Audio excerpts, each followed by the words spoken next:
একটি দেশের অর্থনীতির মূল মেরুদণ্ড হচ্ছে শিল্প খাত। আর এই শিল্প খাতকে চালিয়ে নেওয়ার জন্য এসএমইর ভূমিকা অপরিহার্য।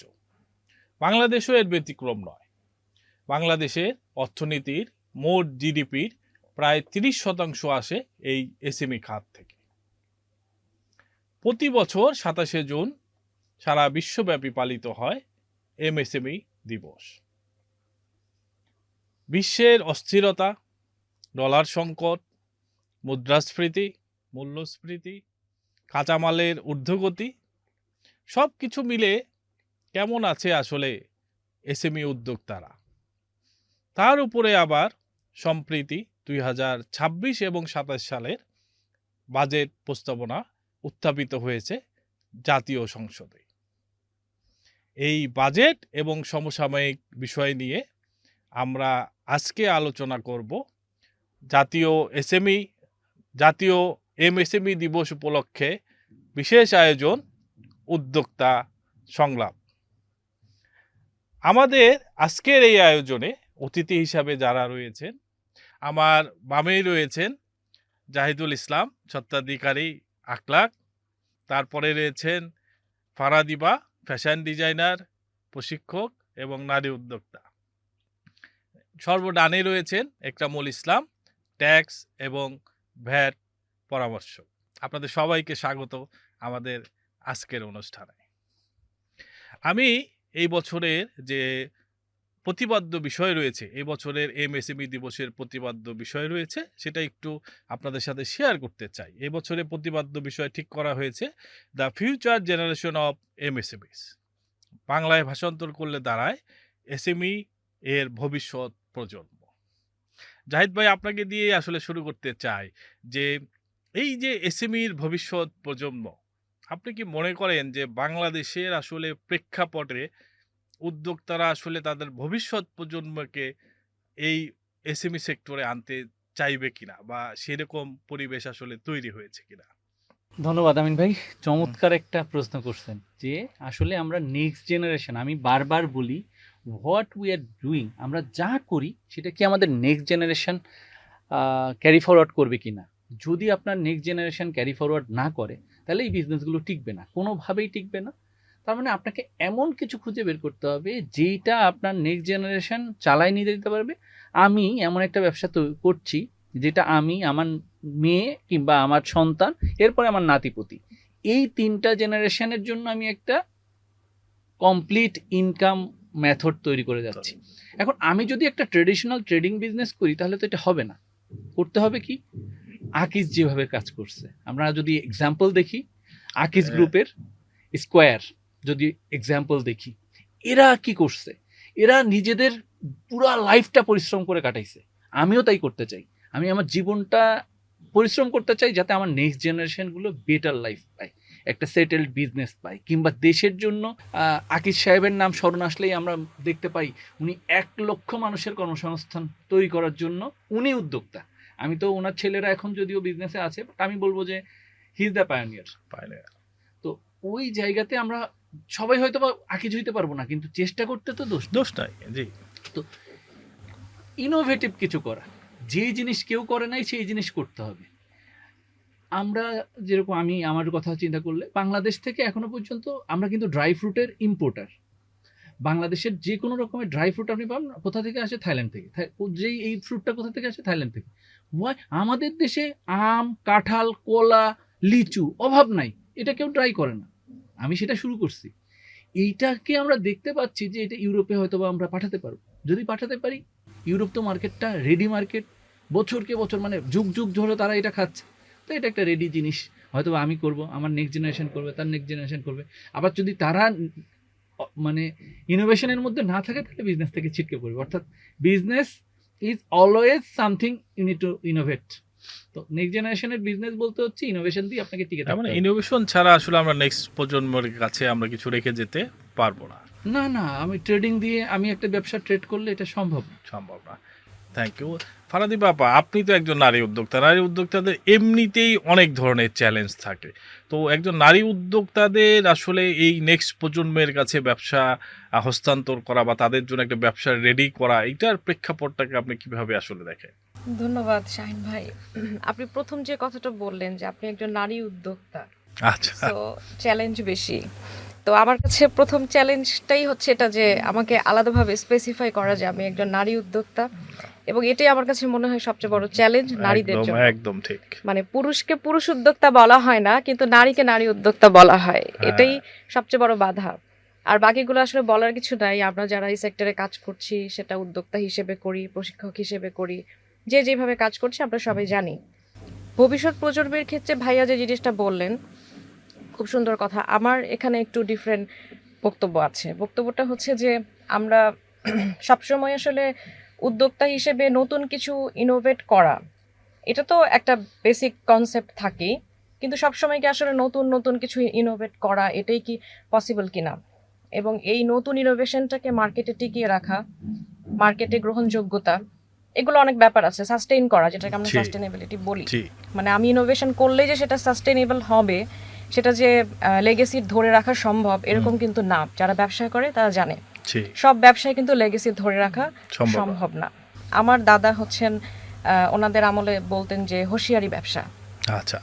এটা আমরা জানি যে হ্যাঁ, হোশিয়ারি হ্যাঁ, ব্যবসা। জি, So, জি। এই হোশিয়ারি ব্যবসার লেগেসি যদি আমি বলি যে আমি একজন ফ্যাশন ডিজাইনার, আমি এটা ধরে রেখেছি।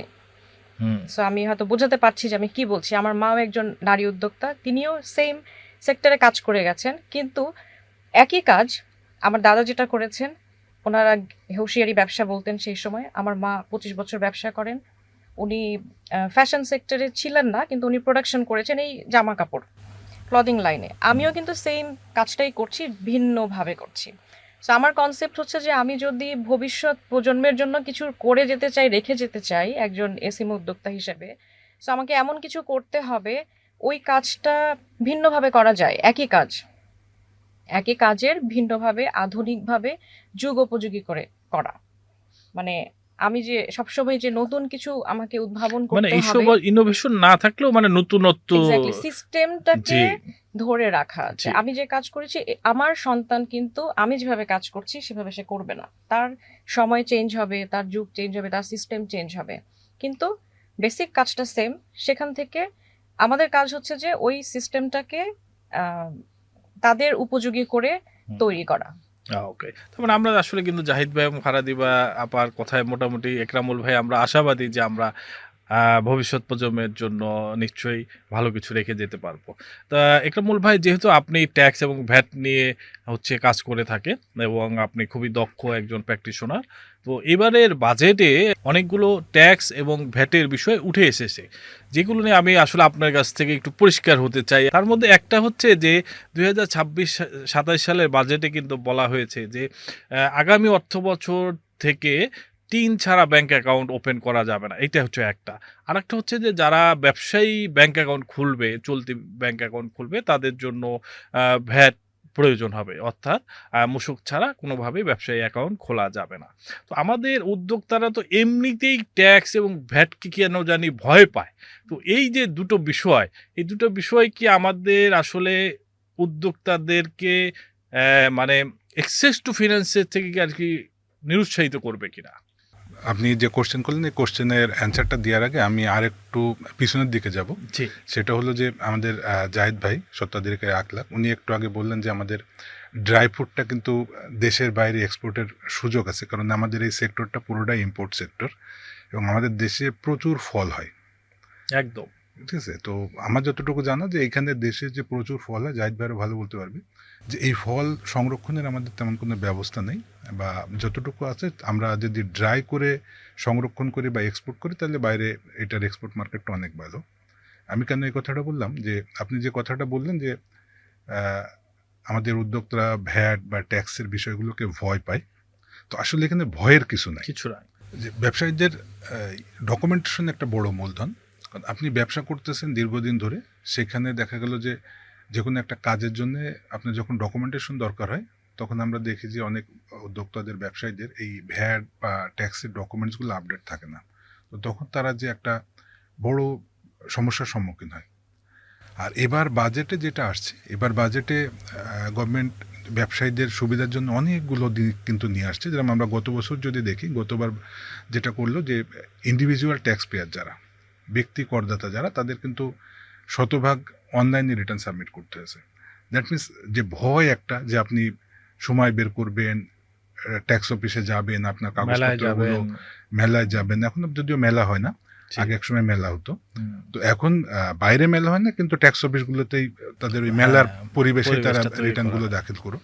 কিন্তু গতবার থেকে যেটা করলো সরকার, রাজস্ব বোর্ড, এটা একেবারে শতভাগ ব্যক্তি করদাতাদের জন্য শতভাগ অনলাইনে রিটার্ন সাবমিট করলো। দ্যাট মিনস আপনার কিন্তু এখন আর ঘর থেকে বের হওয়ার কোনো দরকার নেই, বা আপনার ওই যে সরকারি অফিস যেটা 9টা 6টা বা 9টা 5টা এর মধ্যে রিটার্ন দাখিল করতে হবে, এরও কিন্তু এখন আর কোনো দরকার নেই। আপনি আপনার বাসায় বসে যে কোনো সময় আপনার সুবিধা মতো সময়তে আপনি রিটার্নটা দাখিল করতে পারতেছেন। সো এই যে রিটার্ন দাখিলের যে একটা ভয় ছিল, এই ভয় কিন্তু এখন আর নাই। সরকার এই ভয় থেকে উদ্যোক্তাদের বের করার জন্য কাজ করতেছে। এবং আমরা যদি ভ্যাটের রিটার্নটা দেখি, তাহলে ভ্যাটের রিটার্নও কিন্তু সেম। ভ্যাটের রিটার্ন কিন্তু অনলাইনে সাবমিট করা যায়। সো এখানেও ওই যে বন্ধের দিন বা আপনাকে অফিসে যে রিটার্ন দাখিল করতে হবে, এইরকম কিন্তু আর এই ভয়টা নাই। সো এই জায়গা থেকে বের হতে পারি।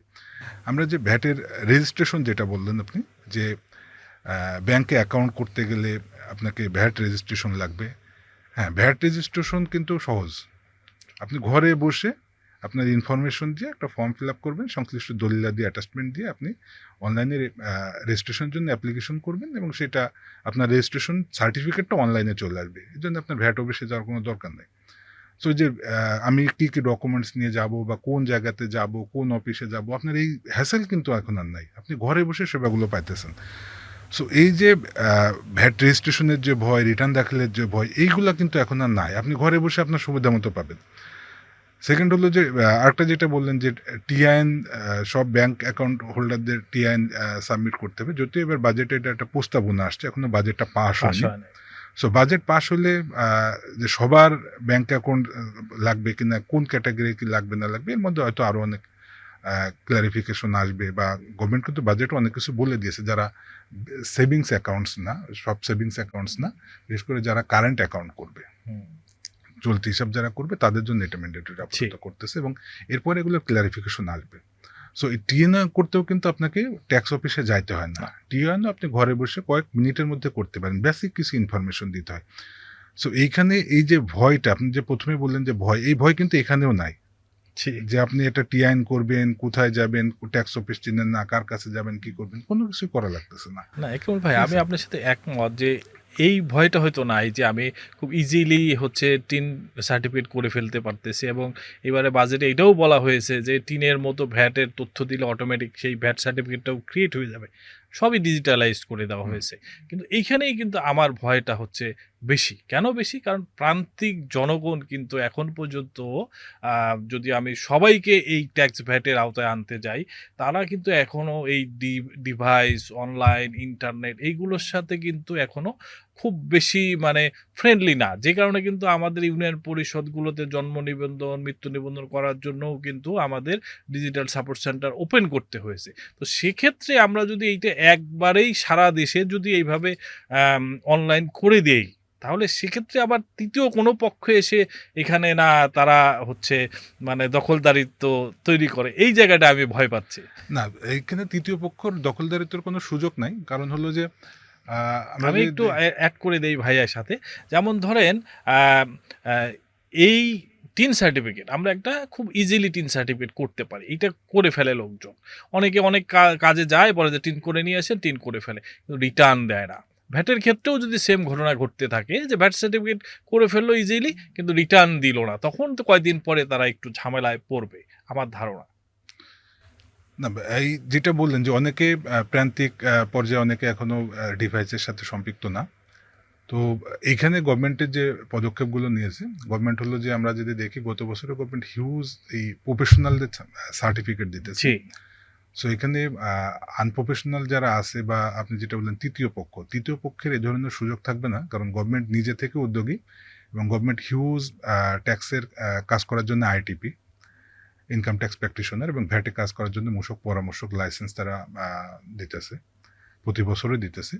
তো এই যারা এনবিআর থেকে লাইসেন্স নিয়েছে, তাদের দিয়ে যদি আপনি কাজ করান, বা তাদের কাছ থেকে পরামর্শ নেন, তাহলে এইখানে আসলে ওই তৃতীয় পক্ষের হস্তক্ষেপের সুযোগ নেই, কারণ গভর্নমেন্ট কিন্তু তাকে সার্টিফাই করছে কাজ করার জি জন্য। জি সো এদের কাছ থেকে আপনি কাজ করালে বা এদের পরামর্শ নিলে অবশ্যই আপনি উপকৃত হবেন, আর ওই তৃতীয় পক্ষের যে ভয় এটা থাকবে না এখানে।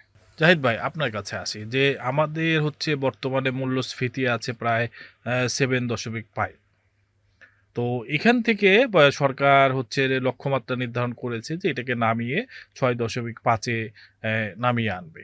তো এই 6.5-এ নামিয়ে আনার জন্য তারা 10টা হচ্ছে অগ্রাধিকার ঠিক করেছে। এর মধ্যে 4 নাম্বারে যে অগ্রাধিকারটা আছে সেটা আমি একটু আপনার সাথে পড়ে শেয়ার করতে চাই। সেটা হচ্ছে বিনিয়োগ নির্ভর কর্মসংস্থান এবং উৎপাদনমুখী অর্থনীতি গড়ে তোলার কথা বলা হয়েছে। সেখানে শিল্পায়ন, রপ্তানি, বহুমুখীকরণ, প্রযুক্তি নির্ভর অর্থনৈতিক কর্মকাণ্ড সম্প্রসারণ এবং বিশেষ করে উদ্যোক্তা তৈরি এবং যুব সমাজের কর্মসংস্থানের কথা বলা হয়েছে, আয় বৃদ্ধির কথা বলা হয়েছে। আসলে আপনি এইটাকে কেমন করে কিভাবে দেখছেন আসলে যে এই যে 10টার মধ্যে 4 নাম্বারেই আসলে এই বিনিয়োগ নির্ভর কর্মসংস্থানের কথা বলা হচ্ছে? দেখেন, এই বিনিয়োগ নির্ভর কর্মসংস্থান না হলে একটা ইকোনমিক লস করে। ওকে। যদি আপনার ইকোনমিতে টাকা ইনজেক্ট না হয় কোনো জায়গা থেকে, তাহলে আপনার ইকোনমিক লস হবেই। আরেকটা হচ্ছে আপনার ব্যালেন্স অফ পেমেন্ট। আমি যদিও প্রোডাকশন করি, কিন্তু আমি কিন্তু পড়াশোনা ফাইন্যান্সে, একটু ব্যালেন্স অফ পেমেন্ট, কান্ট্রির ব্যালেন্স অফ পেমেন্ট কি, যদি আমাদের আমদানি থেকে রপ্তানি বেশি না হয় তাহলে আমরা ডেফিসিটে পড়বো, অর্থাৎ আমরা একবারে মাইনাসে চলে যাব এবং ইকোনমিটা ক্লাপস করবে। তো গভর্নমেন্ট চাচ্ছে, ডেফিসিট তো কমাতে চাচ্ছেই, বরঞ্চ সে আমাদের বর্তমান যে ইনফ্লেশন আছে সেটাকেও সে রিডিউস করতে চায়। ইনফ্লেশন কমানোর উপায় কি? এক্সপোর্ট বাড়াইতে হবে। আর কি করতে হবে? লোকাল যারা বেকার আছে তাদেরকে কাজ দিতে হবে। এই যারা ঘুরে ফিরে বেড়ায়, বিভিন্ন মজমায় ঘুরতেছে, বা হয়তোবা এই আমরা যেই বিভিন্ন ইয়ে দেখি, বেকার বাংলাদেশে 30 লক্ষ বেকার। এই 30 লক্ষ বেকারের যদি 5 লক্ষকেও আমরা অ্যাকোমোডেট করতে পারি বিভিন্ন স্কিলড প্রফেশনে, যেরকম আপনি চিন্তা করেন আপনার বাসায় একটা এসি আছে, এই এসিটা প্রতি বছর একবার ওয়াশ করা লাগে। একবার ওয়াশ করে মোটামুটি রেডি করতে 2000 টাকার নিচে কেউ করে না। বেশিরভাগ ঢাকা শহরের সবার বাসায় এসি আছে। তো একজন টেকনিশিয়ান কিন্তু সারাদিন কাজ করে ও 5টা-6টা এসি করতে পারে। আপনি বেশিরভাগ যারা ফেমাস এসি সার্ভিসিং আছে তারা সেম ডে সার্ভিসই দিতে পারে না। তার মানে এইখানে আপনার ঘাটতি আছে। আপনি বাসার পানির পাইপ ফেটে গেছে, ওইখানে মানে ঠিক করার কাজ খুঁজে পাবেন না। স্কিলড ওয়ার্কার নাই দেশে। কাজ আছে, কিন্তু কাজের করার জন্য আপনি বাসার একটা ছোট ইলেকট্রিকের কাজের জন্য একটা ইলেকট্রিক মিস্ত্রি দেখবেন যে ইলেকট্রিক মিস্ত্রি শিডিউল নাই। আমি গত কয়েক বছর যাবত এই জিনিস ফেস করছি। তার মানে দেশে প্রচুর কাজ আছে, কিন্তু এই যারা বেকার আছে, শিক্ষিত বেকার, আমি শুধু বলবো না, শিক্ষিত বেকারদের কাজ করার যে এই স্কিলগুলো শিখলে যে কোনো কর্পোরেট চাকরির থেকে বেটার ইনকাম করা যাবে, এইটা তারা বুঝতে চায় না। এটা একটা জিনিস। আর কেউ যদি এরকম একটা উদ্যোগ নেয়, যান্ত্রিক একটা এরকম একটা চমৎকার উদ্যোগের নাম যান্ত্রিক, সেবা XYZ, এরা হচ্ছে এই চমৎকার ইনোভেশনগুলো আনতেছে, এরা কিন্তু বিনিয়োগ আনছে, এবং তারা বিনিয়োগ এনে দেশে কিন্তু ব্যবসার পরিবেশ তৈরি করছে, এক্সপার্ট তৈরি করছে এবং এই সার্ভিসগুলো দিচ্ছে, কিন্তু দে আর নট এনাফ। তো এনাফ না হওয়ার কারণে আপনাকে যেটা করতে হবে, আরও মানুষকে বলতে হবে যে ভাই তুমি আসো, তুমি একটা কর্পোরেটে জয়েন করলে 20,000 টাকা বেতন পাইতা, এইখানে তুমি অ্যাটলিস্ট 30 ইনকাম করবা। তোমাকে এসি মানে একজন এসি মেকানিক যে এসি ওয়াশ করে দেয়, তার ইনকাম আমি হিসাব করে দেখছি 50,000-এর নিচে। মানে তাহলে প্রবলেমটা কোথায়? যে আমরা শুধুমাত্র চাকরি খুঁজি কিন্তু কাজ খুঁজি না। এক্স্যাক্টলি, আমরা কাজ খুঁজি না, আমরা কাজ পারি না। খুঁজি না তাও বলবো না, পারি না, আমরা কাজ পারি না। তো স্কিল ডেভেলপমেন্টের জায়গাগুলোতে আমি যদি বলি যে আমাকে একজন চাকরির জন্য করছে, তো what is your best in, মানে এটা আবার কি কোশ্চেন? মানে তার কাছে মনে হচ্ছে আমি আকাশ থেকে পরে আমার ইন্টারভিউ করতে আসা লোকজন, আমি বললাম আপনার আসলে দক্ষতাটা কোথায়? পরে আমি বাংলায় বুঝাইলাম যে আপনার দক্ষতাটা কি, আপনাকে যে আমি চাকরিতে নিব, আপনার স্পেশালিটি কি? আপনার তো কোনো একটা দক্ষতা থাকবে, যেই দক্ষতার উপরে বেস করে, ধরেন আপনি অ্যাকাউন্টেন্ট, তাহলে অ্যাকাউন্টেন্ট দক্ষতা, আপনি ফাইন্যান্সে পড়াশোনা করছেন, তাহলে ফাইন্যান্সিয়াল অ্যানালিস্ট, তো আপনি একটা ফুড ফ্যাক্টরিতে আসছেন, what food you are expert in. যারা ফুড ফ্যাক্টরিতে সিভি দেয় যে হোয়াট, মানে আমি আইদার তার কাছ থেকে একটা রেসিপি চাই, অথবা আমরা কিন্তু ট্রেডিশনাল রেসিপি যারা জানে তাদেরকে এনকারেজ করি আমাদের ফ্যাক্টরিতে। আমি আমার ফ্যাক্টরির গল্পে চলে গেলাম। তো তখন আমরা চিন্তা করি যে একজন ফিমেল ওয়ার্কার যে কুক হিসেবে আমাদের এখানে জয়েন করবে, মজার ব্যাপার হচ্ছে তাকে আমরা একটা পরীক্ষা নিই। মজার পরীক্ষা, সে খুব ভালো ডাল রান্না করতে পারে কিনা। আচ্ছা, এইটাকে চমৎকার স্কিল। ডাল কিন্তু খুব টেস্টি কোনো জিনিস না, বাট এইটাকে টেস্টি বানানো, এটাকে একটা ভালো মিলে কনভার্ট করা, এটাই স্কিল। এই স্কিলটা যার আছে তাকে দিয়ে আপনি আচার বানাইতে পারবেন, তাকে দিয়ে আপনি সস বানাইতে পারবেন, তাকে দিয়ে আপনি মানে what recipe you are providing, she will make it. একটা চমৎকার জিনিস আমরা খুঁজে পাই, মানে এটা কিন্তু একটা স্কিল, চমৎকার স্কিল। ডাল রান্না করার স্কিলটা যার আছে সে অনেক কিছু রান্না করতে পারে। তার মানে স্কিল বেজ এন্টারপ্রেনার যদি আমরা তৈরি করতে পারি, অর্থাৎ এন্টারপ্রেনার যদি এমন হয় যে স্কিল বেজ লোককে বেশি কাজে লাগাতে পারবে, তাহলে আমার মনে হয় অধিক সংখ্যক কর্মসংস্থান তৈরি করা যাবে। শুধু এইটা না, আমি এই স্কিলের কথা বলছি কিন্তু লোকাল কর্মসংস্থান। যখন আমার স্কিল লোক বাড়তেছে, আমি বিদেশের জনশক্তি রপ্তানি করতে চাই। যেহেতু আমার 30 লাখ বেকার মানুষ আছে, আমরা 30 লাখ মানুষকে দেশে চাকরি দিতে পারবো না, দিস ইজ ফর শিওর। তাহলে আমার কি করা উচিত? প্রথমে তাদের স্কিল বাড়াইতে হবে। কারণ বিদেশে যদি ওই সৌদি আরব যে ক্লিনিং এর চাকরি করে, তাহলে বাংলাদেশের খুব একটা মানে উপকার হচ্ছে, কিন্তু যেই লেভেলে উপকার হওয়া উচিত আরো বেশি রেভিনিউ হয়তো আরো পাবে। মানে একজন স্কিল্ড ওয়ার্কার আর একজন আনস্কিল্ড ওয়ার্কারের মধ্যে পার্থক্য 4 টাইমস। অর্থাৎ একজন আনস্কিল্ড ওয়ার্কার যদি আপনি এক্সপোর্ট করেন বিদেশে, সে 10,000 পাঠাবে মাসে। আর একজন স্কিল্ড ওয়ার্কার যদি বিদেশে এক্সপোর্ট করেন, তাহলে 40,000 টাকা মাসে দেশে রেভিনিউ আসবে। পার্থক্যটা অনেক, মানে 4 টাইমস মানে তো কারোর 1 লাখ টাকা, কারোর 4 লাখ টাকা। বুঝতে পেরেছি, থ্যাংক ইউ। আচ্ছা, ফারাদি বাবু, একজন উদ্যোক্তা হিসেবে আর কি আপনাকে একটু প্রশ্ন করতে চাই।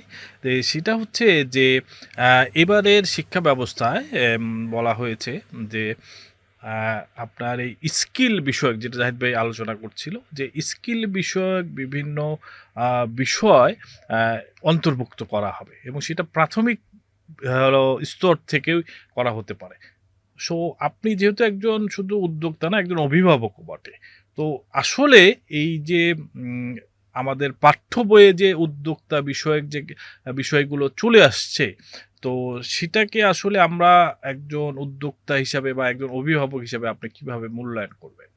মানে এটা বলার আগে আমি একটু ব্যাকগ্রাউন্ড বলতে চাই। অবশ্যই। আমাদের সময় আমরা যখন পড়াশোনা করেছি, আমাদের মানে মেয়েদের যে গার্হস্থ্য অর্থনীতি একটা বই ছিল, জি এবং সেখানে হাতে সেলাই শেখার একটা চ্যাপ্টার থাকতো, জি রান্নার একটা চ্যাপ্টার থাকতো, হাউসকিপিং, যেটা এখন জি। হাউসকিপিং কিন্তু খুবই একটা মানে আপনার এটাকে স্কিল হিসেবে আলাদা অনেক স্কিল জায়গায় হিসেবে দেখা ধরা হচ্ছে। হয়। হ্যাঁ, হ্যাঁ, এই ঘর গোছানোর বিষয়ে এরকম কিছু চ্যাপ্টার আমাদের ওই সময় ছিল। এবং আমার মনে আছে যে আমাদের সময় আমরা যখন গভর্নমেন্ট স্কুলে পড়েছি, আমাদের এই ক্লাসগুলোতে বেশ এমফেসিস দেওয়া হতো। এবং আমি নিজেও, যেহেতু আমি ফ্যাশনে এখন কাজ করছি, মানে আমার এটা হচ্ছে মানে রক্তের সাথে ছিল, শুরু থেকে ছিল। তো আমি আমার স্কুলে সবসময় পুরস্কার পেতাম, হাতের কাজ করে ফার্স্ট হতাম বা সেকেন্ড হতাম, মানে কোনো না কোনো প্রাইজ আমি বাসায় আনতাম। তো এটা কিন্তু আমাকে মোটিভেট করতো।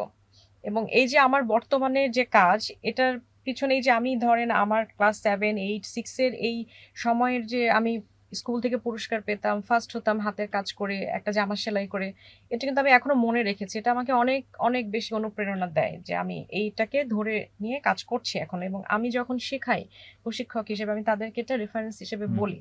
এখনকার মাঝখানে আপনি বলেছেন আমি একজন অভিভাবক, অবশ্যই আমার বাচ্চারাও পড়াশোনা করছে।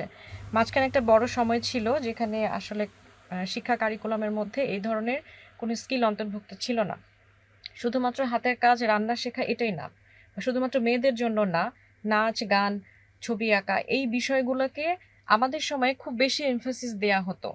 এখন মাঝখানে একটা সময় গেল যে সময় আমি আমার বাচ্চাদের স্কুলে দেখেছি, তারা আমাদের থেকে আরো ভালো ভালো স্কুলে পড়াশোনা করে, কিন্তু তারা এখানে পড়াশোনাকে যেভাবে এমফাসিস দেয়, মানে আপনার এক্সট্রা কারিকুলাম যেগুলো, ক্রিয়েটিভ যে লাইনগুলো, এগুলোকে মোটামুটি 4th সাবজেক্ট হিসেবে রাখা, মানে কোনো রকম তাদেরকে এটা একটু দেওয়া, প্রপারলি তাদের নলেজে দেওয়া হচ্ছে না। কিন্তু এটা প্রয়োজন আছে, কারণ এই যে স্কিল নিয়ে আপনারা কথা বলছেন, ভাই এক সুন্দর করে বলেছে স্কিলের কথা, এটা একটা বড় সেক্টর। শুধুমাত্র কুকিংটাই অনেক বড়, কুকিং এর অনেকগুলা হচ্ছে লাইন, অনেকগুলো শাখা প্রশাখা আছে কুকিং এর মধ্যে। তো এটা কিন্তু মানে রান্না কিন্তু একটু ফেলে দেওয়া জিনিস না, রান্না শেখা, রান্না করতে পারা, সেটা মেয়ে হোক ছেলে হোক, এবং এটা নিয়ে অনেক ধরনের উদ্যোগ তৈরি হচ্ছে, এটা নিয়ে আপনার এক্সপোর্ট ইম্পোর্টের ব্যবসা হচ্ছে।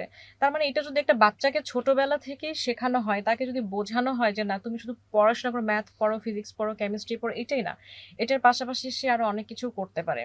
আমি নিজেও সায়েন্স ব্যাকগ্রাউন্ডে পড়াশোনা করে আসছি, কিন্তু আলটিমেটলি আমার কেরিয়ারটা কোথায় আসছে? হ্যাঁ। আমি তো বিজ্ঞানী হতে পারলাম না, আমি তো ডাক্তার হতে পারিনি, বাট আলহামদুলিল্লাহ আমি যেটা করছি, আমি একজন মন থেকে উদ্যোক্তা হিসেবে করছেন, আমি কাজ প্যাশন থেকে করছি। করছেন। হ্যাঁ। এখানে সবকিছু রিলেটেড, আমার ডেভেলপমেন্ট হচ্ছে, আমার ইনকাম হচ্ছে, আমি আরো 10 জনকে কর্মসংস্থান তৈরি করতে পারছি, আমি শেখাতে পারছি। সো এটা আসলে বাচ্চাদেরকে স্কুলে পড়ানোর সময় থেকে তাদের নলেজে, তাদের ব্রেনে দেওয়া উচিত যে তোমাকে শুধু ডাক্তার ইঞ্জিনিয়ার হইতে হবে এরকম না, তোমাকে শুধু মানে সায়েন্স ম্যাথস আর্টস পড়তে হবে এরকম না, তুমি এখানে স্কিলের ফোকাস দিতে পারো।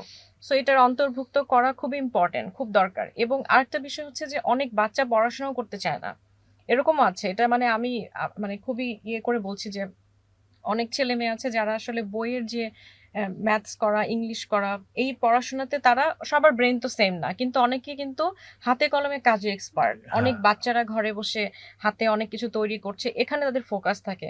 সো আমাদের দেশের শিক্ষা ব্যবস্থাটা আসলে এই জায়গাতে একটু জোর দেওয়া দরকার, যে বইয়ের শুধুমাত্র পড়াশোনা, নাম্বার পাওয়া, 100-তে 100 পাওয়া, এটার পাশাপাশি তাদের যে হাতে কলমে কাজগুলা, ক্রিয়েটিভ কাজগুলো, এগুলোও তাদেরকে শেখানো এবং নলেজে দেওয়া, এবং এটাকে যে ভবিষ্যতে তারা বড় হয়ে এটাকে নিয়ে যে তারা তাদের কেরিয়ার তৈরি করতে পারবে, অপরচুনিটিস আছে দেশে এবং দেশের বাইরে, এটাও এখন থেকে তাদেরকে আসলে বোঝানো দরকার।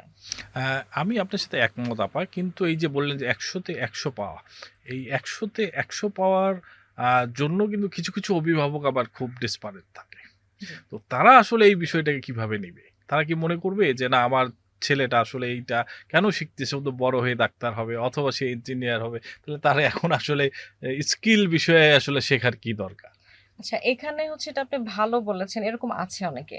এবং এটা আমি যে ভাইয়ার কথার সাথে একটু মিলিয়ে বলি যে আসলে আমাদেরকে ওই অ্যাওয়ারনেসটা তৈরি করা, শুধুমাত্র বললে না যে চাকরি, আমি কাজ জানি না কিন্তু আমি চাকরি হুম। খুঁজছি।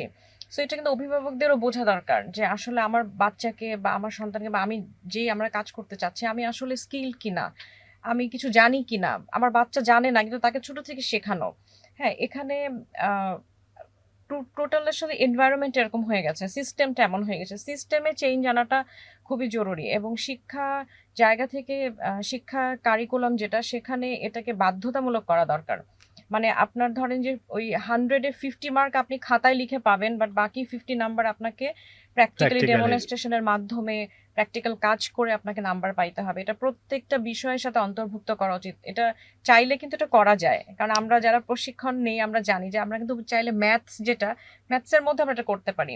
আমরা ইংলিশ যেটা আপনার হচ্ছে থিওরিটিক্যাল যে সাবজেক্টগুলো আছে সেখানেও কিন্তু আমরা অন্তর্ভুক্ত করতে পারি যে 50 নাম্বার তোমাকে লিখে পাইতে হবে, 50 নাম্বার তোমাকে বলে পেতে প্র্যাকটিস হবে। করে হ্যাঁ। করতে হবে, কোনো একটা অ্যাক্টিভিটিস করে তোমাকে করতে হবে। এটা অন্তর্ভুক্ত করা উচিত। এবং গার্জেনদেরও আসলে আমার মনে হয় গার্জেনদের আসলে কিছু করার নাই, কারণ তাদের মতামতের এখানে কিছু নাই, তারা হ্যাঁ, চাইবেই। সেটাই, মানে কিন্তু তাদের তো সিস্টেম মতামত পরিবর্তন নেওয়া করতে হচ্ছে না। হবে, সিস্টেম পরিবর্তন করা পরিবর্তন। প্রয়োজন, কারিকুলাম চেঞ্জ করা প্রয়োজন। ওকে, দেখা যাক আমরা কি হয়। তো একরামুল ভাই, আমি আসলে এইবার আপনাকে ওই আগের প্রশ্নের সাথে আমি একটু সংযোজন করে আরেকটা প্রশ্ন করতে চাই। আগে যে আপনি বলতেছিলেন যে ট্যাক্স এবং ভ্যাট বিষয়ে আসলে উদ্যোক্তাদের সচেতনতার অভাব আছে। আসলে এই সচেতনতা বৃদ্ধির জন্য আসলে কি সরকারি আরও বেশি পদক্ষেপ নেওয়া উচিত, নাকি উদ্যোক্তাদেরকেই আসলে নিজেদের পদক্ষেপ নিয়ে শেখা উচিত? সেই সাথে এইবার বাজেটে একটা চালানের কথা বলা হয়েছে এবং সেটা জুলাইয়ের 1 তারিখ থেকে হচ্ছে বাধ্যতামূলক করা হয়েছে।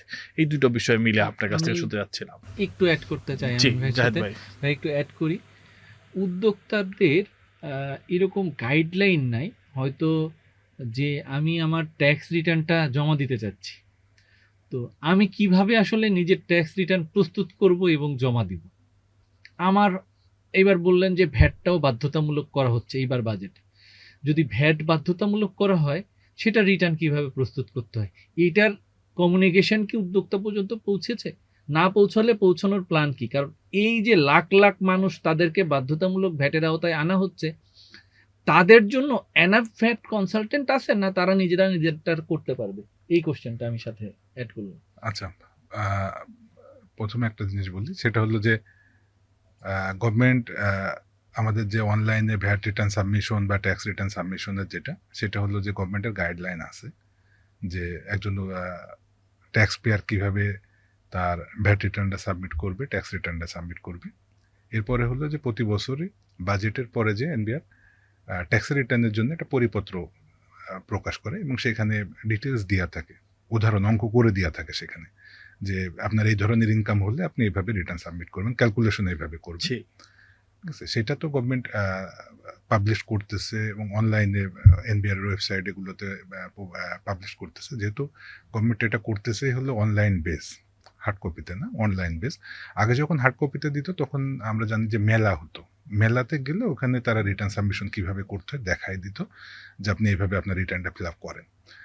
সো গভর্নমেন্ট এখন অনলাইনে তাদের ওয়েবসাইটগুলোতে এগুলো প্রকাশ করতেছে। এরপরে সংশ্লিষ্ট অফিসগুলোতে গেলে সেখানে তারা দেখায় দেয় যে কিভাবে আপনি করবেন। আর প্রফেশনালসরা তো আছে, আমি আগে বলেছি যে গভর্নমেন্ট এখন অনেক প্রফেশনালদের সার্টিফিকেট দিতেছে, ভ্যাট কাজ করার জন্য, ট্যাক্সে কাজ করার জন্য প্রফেশনালদের সার্টিফিকেট দিতেছে। সো গভর্নমেন্ট এগুলো কেন করতেছে, যে যাতে এই ট্যাক্স পেয়াররা এই অফিসে এসে বা অনলাইনে যদি তারা বোঝে ভালো, তা না হলে অন্তত প্রফেশনাল যারা আছে বা সংশ্লিষ্ট অফিসে গেলে তারা এই সার্ভিসগুলো, ওইখান থেকে সার্ভিসগুলো তাদের করণীয়টা কি তারা জানতে পারবে। আর হলো যে এই বাজেটের যে পরিবর্তনগুলো আসতেছে, এগুলো ট্যাক্সের যে পরিবর্তন, এই পরিবর্তনগুলো আসবে আপনার জুলাইতে বাজেট পাস হওয়ার পরে। আর ভ্যাটেরগুলো অনেকগুলো ইফেক্টিভ হয়ে গেছে যেদিন বাজেট পেশ হয়েছে সেদিন, আর বাকি যেগুলো আছে সেগুলো মানে বাজেট পাস হলে তারপরে এগুলো 1 জুলাই থেকে ইফেক্টিভ হবে। আর যেটা বলছিলেন যে চালানের কথা, চালানটা হলো যে আমরা আগে এই চালান জমা দিতে গেলেও কিন্তু আমাদের অনেক সময় নষ্ট করতে হতো। একটা হলো যে আপনি একটা চালান রেডি করবেন, একসময় ছিল হাতে লেখা চালান, তারপরে আসলো যে অনলাইন থেকে চালান প্রিন্ট করে, তো চালান নিবেন, আপনি ব্যাংকে সিরিয়ালে যে দাঁড়াবেন। এখনো যদিও ব্যাংকে সিরিয়ালে যে দাঁড়ায় চালান জমা দেওয়ার সুযোগ আছে, কিন্তু সরকার যেটা করছে সেটা হলো যে অনলাইন ট্রান্সফার, আপনি মোবাইল ব্যাংকিংয়ের মাধ্যমে, মোবাইল ট্রান্সফারের মাধ্যমে করতে পারেন, বিকাশ দিয়ে, রকেট, নগদ দিয়ে, আপনার যে অ্যাকাউন্ট থাকবে। এছাড়া আপনি ব্যাংকের থেকেও সরাসরি ট্রান্সফার করতে পারবেন। এটা তো ভালো একটা সুবিধা। সো গভর্নমেন্ট অনেকগুলো ব্যাংকের সাথে এটা করে ফেলছে, তো এইটা একটা ভালো দিক, অনেক ভালো দিক। অবশ্যই। আর হলো যে চালান জমা দিয়ে আরেকটা জিনিস হতো আগে, যে আপনি হার্ড কপিতে চালান জমা দিচ্ছেন কিন্তু সেটা সংশ্লিষ্ট অফিসে, ট্যাক্স অফিস বা ভ্যাট অফিস, সেটা পৌঁছায়নি। তো পৌঁছায় না হলে কি হচ্ছে, যে আপনি চালান জমা দিচ্ছেন কিন্তু তারা চালান পায়নি। ঠিক আছে, হয়তো আপনার ব্যস্ততার কারণে হয়নি, বা আপনি দিয়ে আসছেন, তাদেরও সংশ্লিষ্ট অফিসার বা আপনার যে কাজ করতেছে তারও ব্যস্ততার কারণে হয়তো সেটা সঠিক সময় সঠিক জায়গাতে যায়নি। তো এখন চালানের কারণে যেটা হইতেছে, এগুলো আর হওয়ার কোনো সুযোগ নেই। আপনি যখনই চালান জমা দিবেন তখন সঙ্গে সঙ্গে সরকারের যে সার্ভার আছে, সরকারের যে ডাটাবেজ আছে সেখানে চলে যাইতেছে, এবং আপনার কাছেও সেই ডাটাবেজ, আপনি যখন চালানটা জমা দেন তখন দুইটা জিনিস, একটা হলো চালান তো অনলাইনে ক্রিয়েট হয়, সাথে সাথে আপনার মোবাইলে যে মোবাইল নাম্বার আপনি ওখানে চালান করার সময় দেন, সেই মোবাইলেও কিন্তু একটা SMS চলে আসে যে আপনার চালানটা ক্রিয়েট হয়েছে। তো এগুলো করার কারণে দেখেন যে সঙ্গে সঙ্গে কিন্তু ওই যে সময়, যেটা সবথেকে আমাদের এখন কাজের সময় বা উদ্যোক্তাদের যে সবথেকে বড় সমস্যা, সেটা হলো যে তারা কাজ নিয়ে ব্যস্ত থাকে। তো এইখানে যদি এর পিছনে আবার এক্সট্রা টাইম দিতে হয়, সেটা তাদের জন্য একটু কষ্টকর। তো এই দিকগুলো কিন্তু খুবই ভালো, যে সময় বেঁচে যাইতেছে আমাদের। তো সামনে সরকার আরও এই ব্যবসায়ী বান্ধব বা উদ্যোক্তা বান্ধব আরও অনেক কিছু আসবে, যা এই বাজেটে আছে, এবং সামনে আশা করি আরও অনেক কিছু আসবে, যেগুলোতে আমাদের উদ্যোক্তাদের যে ভয়, এই ভ্যাট, ট্যাক্স বা আদার যে ভয়, সেগুলো আশা করি আর থাকবে না আমাদের। আমরাও আশাবাদী ইকরামুল ভাই, যে আমরাও সরকার আমাদের আরও SME উদ্যোক্তা বান্ধব হবে। জাহিদ ভাই, এবার আপনার কাছে একটা প্রশ্ন ঠিক না, মানে একটা আপনার সাথে একটা সুখবর শেয়ার করতে চাই, যেহেতু আপনি এগ্রো প্রোডাক্ট নিয়ে কাজটা করে থাকেন। সেটা হচ্ছে যে এইবার বাজেটে কিন্তু এগ্রোপ্রেনারশিপ স্টার্টআপ নীতিমালা তৈরি করার বিষয়ে বলা হয়েছে। তো আসলে এই নীতিমালাটা এগ্রো বিজনেস যারা করে তাদেরকে আসলে কতটুকু সহযোগিতা করতে পারে বলে আপনি মনে করেন? ডেফিনেটলি আমাদের জন্য একটা বিশাল সুখের খবর। এতদিন পর্যন্ত আমরা যারা নিভৃতে একাকী কাজ করছি, অর্থাৎ রিসার্চ করতেছি, কেউ জানে না, তারপরে কোনো একটা প্রোডাক্ট তৈরি করছি, কেউ জানে না, কোনো একটা নতুন কিছু আবিষ্কার করার চেষ্টা করছি, কেউ এটাকে অ্যাপ্রিসিয়েট করে না। যখন একটা নীতিমালা হবে, যখন একটা গভর্নিং বডি থাকবে, আমি একটা নতুন প্রোডাক্ট বাজারে আনার চেষ্টা করব, তখন হয়তো বা আমাকে তারা হেল্প করবে, আমি একটা গাইডলাইন পাবো। আর আরেকটা সুখের বার্তা আছে এখানে, আমরা যদি অ্যাগ্রো প্রসেসিং থেকে কোনো প্রোডাক্ট বিদেশে রপ্তানি করতে পারি, সেটা যাই হোক, যে কোনো একটা ফলের জুস হোক বা ফল হোক বা সবজি হোক, তাহলে কিন্তু আমরা 20% ক্যাশ ইনসেন্টিভ পাই। এটা অনেকে জানে না। অর্থাৎ 100 টাকার পণ্য আপনি পাঠাচ্ছেন, এখানে গভর্নমেন্ট আপনাকে উল্টা আরও 20 টাকা দিচ্ছে। এই 20 টাকা কেন দিচ্ছে? এবং এটা ক্যাশ, মানে যেই ব্যাংকে আপনার টিটি আসবে বা এলসি আসবে, এটা ক্লেম করার উপায় খুব সহজ। ওই ব্যাংকে একটা ফর্ম থাকে, ফর্ম ফিল আপ করলে আপনি যত টাকার মাল বিদেশে পাঠাইছেন তার এগেনস্টে 20% গভর্নমেন্ট আপনাকে এক্সেস দিবে। এই সেক্টরটাকে গভর্নমেন্ট খুব এমফাসাইজ করতেছে। এই ব্যাপারটা নিয়ে আমি আসলে খুবই খুশি। আমি চাই এখানে একটা খুব সুন্দর নীতিমালা আসুক, উদ্যোক্তা বান্ধব, এবং আমাদেরকে কিছু একটা হচ্ছে ইনসেন্টিভ তো দেওয়া হচ্ছে, ভ্যাটে যদি একটু আরেকটু সাবসিডি, লোকাল যে আমরা বেচা বিক্রি করি এখানে যদি ভ্যাটে একটু সুযোগ সুবিধা দেওয়া হয়, তাহলে আমরা আরও বেশি উপকৃত হই। এছাড়া আমাদের কিছু ইনফ্রাস্ট্রাকচারের দরকার হয় মাঝে মধ্যে। ফুড প্রসেসিংয়ের কথা আসলে মেশিনারিজের কথা আছে, ইকুইপমেন্টের কথা আছে। সো মেশিনারিজ ইকুইপমেন্ট যাতে আমরা সহজ শর্তে আইদার ব্যাংক থেকে নিতে পারি, বিদেশ থেকে ট্যাক্স মুক্তভাবে আনতে পারি, এই নীতিমালায় এই জিনিসগুলো যাতে মাস্ট থাকে। হ্যাঁ, তো আপনাকে আরেকটা সুখবর দেই, সেটা হচ্ছে জাহিদ ভাই, যে আপনি যদি অ্যাগ্রো বিজনেসের সাথে আরও তথ্য প্রযুক্তি যোগ করতে পারেন, তাহলে কিন্তু আরও 500 কোটি টাকা সরকার বরাদ্দ রেখেছে শুধুমাত্র তথ্য প্রযুক্তি ব্যবসায়ীদের জন্য। তথ্য প্রযুক্তি এবং অ্যাগ্রো যদি একসাথে মিক্স করা যায়, মানে এইটা কিন্তু অ্যাকচুয়ালি নেক্সট যে কৃষি বিজনেস হবে, এই বিজনেসটা কিন্তু তথ্য প্রযুক্তি বেসড। এইটা কোনোভাবেই আপনি শুধু কৃষি দিয়ে সার্ভাইভ করতে পারবেন না। কৃষি করতে হবে, কৃষির সাথে সাথে কৃষিতে টেকনোলজি ইমপ্লিমেন্ট করতে হবে। এখন আপনি টমেটো ফার্মিং করলেন, আপনি যদি টমেটো ফার্মিং করে টমেটো বিক্রি করেন, তাহলে আপনি কয় টাকা পাবেন? 20 টাকা কেজি, সিজনের সময় 10 টাকা কেজি। হ্যাঁ, কিন্তু এই টমেটোটাকে যদি আপনি প্রসেস করে টমেটো পাল্প করতে পারেন, তাহলে ইউ আর গেটিং মিনিমাম 100 টাকা কেজি। কারণ আপনার প্রসেসিংয়েও একটা কস্ট আছে, কিন্তু এই টমেটো কিন্তু পাল্প করলে 100 টাকার নিচে আর কেউ আপনার কাছ থেকে কিনবে না। এটা যদি সস করতে পারেন, তাহলে এটার দাম আরও বেড়ে গেল। এটা দিয়ে যদি পাউডার করতে পারেন, দাম আরও বেড়ে গেল। তার মানে এক একটা প্রোডাক্টের এক একটা স্টেজে ভ্যালু অ্যাডিশন, এবং ভ্যালু অ্যাডিশন কিসের মাধ্যমে হয়? টেকনোলজি। প্রতিটা জায়গায় আমরা টেকনোলজিকে অ্যাডপ্ট করতেছি, টেকনোলজি অ্যাডাপ্ট করার মাধ্যমেই কিন্তু আমরা আস্তে আস্তে এই প্রোডাক্টটাকে ডেভেলপ করছি। সেমভাবে কাঁচা আম, পাকা আম বাংলাদেশে ওভার প্রডিউসড। এবছর আম নিয়ে আমরা খুব স্ট্রাগল করছে, উদ্যোক্তারা বিক্রি করতে পারছে না অনেক বাগানে। এই আমটা যদি কেউ আবার টেকনোলজির মাধ্যমে আসতেছে, টেকনোলজি, ড্রায়ার, ডিহিউমিডিফায়ার, এই মেশিনগুলো এনে সে শুকায় এই প্রোডাক্টগুলোই বিদেশে রপ্তানি করতে পারে। একটা হচ্ছে গভর্নমেন্ট থেকে 20% পাচ্ছে, আর একটা হচ্ছে গভর্নমেন্টের যে ফান্ডিং আছে 500 কোটি টাকা, সেইখানের থেকে সে ফান্ডিং পাওয়ার একটা পসিবিলিটি আছে। প্লাস দেশের তো কর্মসংস্থান বাড়ার একটা বিশাল, আমি বাজেটটাকে বিনিয়োগ বান্ধব এবং উদ্যোক্তা বান্ধব হিসেবেই দেখছি।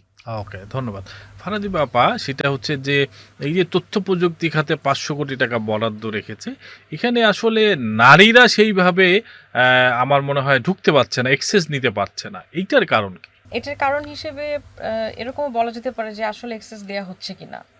আচ্ছা, এটা আমার দৃষ্টি থেকে আমি বলছি যে আসলে আমরা সেই এক্সেসটা দিচ্ছি কিনা। তো যদি দিয়ে না থাকি সেটা ভিন্ন আলোচনা, আর যদি দিয়ে থাকি সেটা নিয়ে বলি। দিয়ে দেওয়া হচ্ছে না ওইটা নিয়ে কথা না বলি। আর যদি দেয়া হয়ে থাকে সেক্ষেত্রে এটাকে আসলে আরো ডোর টু ডোর যাওয়া প্রয়োজন। কারণ নারী উদ্যোক্তা যারা কাজ করছে তারা খুবই ভীতি নিয়ে কাজ করে, তারা এখনো আত্মবিশ্বাসী না। হয়তোবা আমরা কিছু নারী উদ্যোক্তা যারা কাজ করছি তারা আমাদের মতো করে কাজ করতে পারছি, কিন্তু ম্যাক্সিমাম ক্ষেত্রেই ধরেন শুধু হাতে গোনা কয়েকজন তো এক্সাম্পল হতে পারে না। তো আমাদের তো পুরো দেশে যারা উদ্যোক্তা তাদেরকে নিয়েই কথা বলতে হবে, তাদেরকে নিয়ে ভাবতে হবে। আমরা প্রত্যন্ত অঞ্চলে যেই ধরনের মহিলাদেরকে দেখি যারা কাজ করছে, ছোট ছোট পরিসরে কাজ করে, অনেকের অনেক স্কিল আছে, কিন্তু এটাকে আসলে আমরা আধুনিকায়ন করতে পারছি না, জায়গা মতো নিয়ে যেতে পারছি না। হ্যাঁ, সো কেন? আর আরেকটা বিষয় কি, মহিলারা সব সেক্টরে কাজ করে না, এটাও একটা অনেক বড় প্রতিবন্ধকতা মনে হয়। সো আপনি যেটা বলছেন যে নারী উদ্যোক্তারা যে প্রযুক্তি ব্যবহার করবে বা গভর্নমেন্টের সুযোগ সুবিধাকে যে তারা ইউজ করবে, সেই ইউজ করার মতো খাতে তো তাদেরকে কাজ করতে হবে। তারা কিন্তু কাজ করছে না। আমরা প্রশিক্ষণের সময় দেখে থাকি যে মহিলারা এখনো ঘরে বসে শুধু সেলাই করতে চায়, এখনো তারা শুধু ওই ঘরে বসে আচারই বানাতে চায়। তো তাদেরকে এখান থেকে বের করে আনতে হবে। বের করে আনার জন্য আসলে অনেক অনেক রাস্তা পার করে আসতে হবে, অনেক কিছু এখানে আছে। তো এই আলোচনা আসলে করতে গেলে আসলে অনেক আচ্ছা, আলোচনা। আমি একটু ভিন্ন আলোচনায় তাহলে জি। পদার্পণ করি। সেটা হচ্ছে যে এই বাজেটে কিন্তু আরো কয়েকটা ভালো বিষয় আছে। যেমন আপনার যেটা জাহিদ ভাই বলতেছিল যে আমাদের স্কিল জনগণকে যদি আমরা এক্সপোর্ট করতে পারি তাহলে এখান থেকে আমরা ভালো একটা রেভিনিউ আনতে পারবো। সেখানে গভর্নমেন্ট বলেছে যে স্কিল ভেরিফিকেশন প্রোগ্রাম চালু করবে। এই স্কিল ভেরিফিকেশন প্রোগ্রামের মাধ্যমে যারা স্কিল তাদেরকে তারা যাতে বাইরে হচ্ছে কাজ পেতে পারে। এবং আরেকটা কথা বলেছে সেটা হচ্ছে যে স্মার্ট স্কিল ব্যাংক একটা ডাটাবেস তৈরি করবে, যেটা কাজ অলরেডি শুরু হয়েছে। ফলে যারা স্কিল থাকবে তারা দেশে থেকেও বাইরের সাথে কাজ করতে পারবে, আবার তারা চাইলে বিদেশে গিয়েও বাইরের সাথে কাজ করতে পারবে। তো আসলে আমরা এই যে আমাদের এক্সপোর্ট করার জন্য আমরা এখনো নিজেরা আসলে, বিশেষ করে নারীরা আসলে কতটুকু প্রস্তুত? আমার তো মনে হয় যে আমাদের দেশের প্রেক্ষাপট থেকে এবং সোশ্যাল যে অ্যারেঞ্জমেন্ট, সোশ্যাল যে মানসিকতা, মাইন্ড সেট আপ, সেখান থেকে আসলে প্রস্তুত না। প্রস্তুত না। তো এই প্রস্তুতিটা আগে আসলে প্রয়োজন। নারীরা আমাদের দেশে পিছিয়ে আছে, এটা অস্বীকার করার কিছু নাই। এখন আজকের দিন পর্যন্ত তারা পিছানো, যদিও আজকের দিনের আগের দিন পর্যন্ত নারীদেরকে উন্নয়নের জন্য, তাদেরকে এগিয়ে নেওয়ার জন্য অনেক কাজ করা হয়েছে দেশে। অনেক ধরনের সরকারি পর্যায়ে, বেসরকারি পর্যায়ে অনেক ধরনের কর্মকাণ্ড হয়েছে, কিন্তু আসলে তারা সেইভাবে এগিয়ে যেতে পারে নাই, কারণ তারা মাইন্ড সেট আপটা আসলে তৈরি করতে পারে নাই। মাইন্ড সেট আপটা তৈরি করা অনেক ইম্পর্টেন্ট। হ্যাঁ, আপনি একটা নারী স্কিল ওয়ার্কার, সে বিদেশে যে কাজ করবে, এইটার জন্য যে ধরনের মানসিক প্রিপারেশন দরকার, স্কিল তাকে আপনি আমি পরে বলছি, সেকেন্ড লেয়ারে বলছি যে আপনি স্কিল দিয়ে তাকে পাঠাবেন, এটা পরের স্টেপ। ফার্স্ট স্টেপে তাকে তো আগে এটা মানে মানসিকভাবে তাকে শিওর হতে হবে, তাকে নিজেকে শিওর হতে হবে যে হ্যাঁ আমি যাব, আমি দেশের বাইরে যেয়ে কাজ করব, কাজ করার জন্য আমি এই কাজটা শিখব। অথবা দেশের বাইরে আমি না গেলাম, আমি আমার দেশে বসে এই ধরনের কাজগুলো করবো এবং শিখবো। এই মাইন্ড সেট আপটা তাদের মধ্যে তৈরি এখনো পর্যন্ত হয় নাই, এবং এটার প্রতিবন্ধকতা মূলত সামাজিক এবং প্রথমে পারিবারিক এবং সামাজিক যে প্রতিবন্ধকতা, এখান থেকে তারা বের হতে পারে নাই। এই বের হওয়ার জন্য আসলে আরো ব্যাপকভাবে আরো কাজ করা প্রয়োজন। সেখানে শিক্ষার একটা বিষয় অবশ্যই ইম্পর্টেন্ট।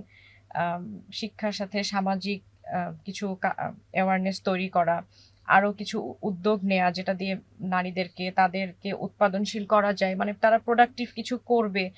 আর একটা বিষয় যে নারীরা এখনো বুঝতে চায় না, তারা এখনো বিশ্বাস করে না যে তারা যে প্রোডাক্টিভ, ওকে, তাদেরকে দিয়ে যে অনেক কাজ করানো সম্ভব। ভাইয়া সুন্দর একটা বিজনেসের এক্সাম্পল দিচ্ছে। উনি যখন বলছে, আমি মনে মনে আসলে ইমাজিন করছি যে ওনার একটা অনেক বড় ফ্যাক্টরি, এখানে অনেক টেকনোলজিক্যাল মেশিনপত্র, সেখানে নারীরা অপারেট করছে। এই যে ড্রিম দেখা, মেয়েরা এটা ড্রিম দেখতেই পারে না, মানে তারা নিজেরাই তাদেরকে ওই জায়গাটাতে ভাবতে পারছে না। এই ভাবনাটা আসলে কিভাবে তৈরি করা যায়, এখানে আমার মনে হয় কাজ করা খুব প্রয়োজন। এখানে একটু ভাবা দরকার, রিসার্চ করা দরকার। আর এটা তৈরি করার জন্য হয়তো বা কিছু এক্সাম্পলও দরকার, যাদেরকে দেখে আমরা অনেক ব্যবসায়ীদের যখন আমরা নাম বলছি, আকিজ গ্রুপের নাম বলছি, আকিজ গ্রুপের প্রতিষ্ঠাতা তিনি একজন পুরুষ উদ্যোক্তা। আমরা যখন হচ্ছে পিএইচপি গ্রুপের কথা বলছি, সে একজন পুরুষ উদ্যোক্তা। আমরা এরকম কোনো নারী সাকসেসফুল উদ্যোক্তা দেখি না। এটা আছে। আবার ধরেন আমরা যদি রোকেয়া আফজাল চৌধুরীর কথা বলি, উনি কিন্তু একটা বড় একজন সেটা এক্সাম্পল। আমি জানি, কিন্তু আমরা যেই নারীদের জন্য কথা বলি তারা জানে না, বা তারা হচ্ছে চিনা, আমরা আলোচনায় তো আনি না।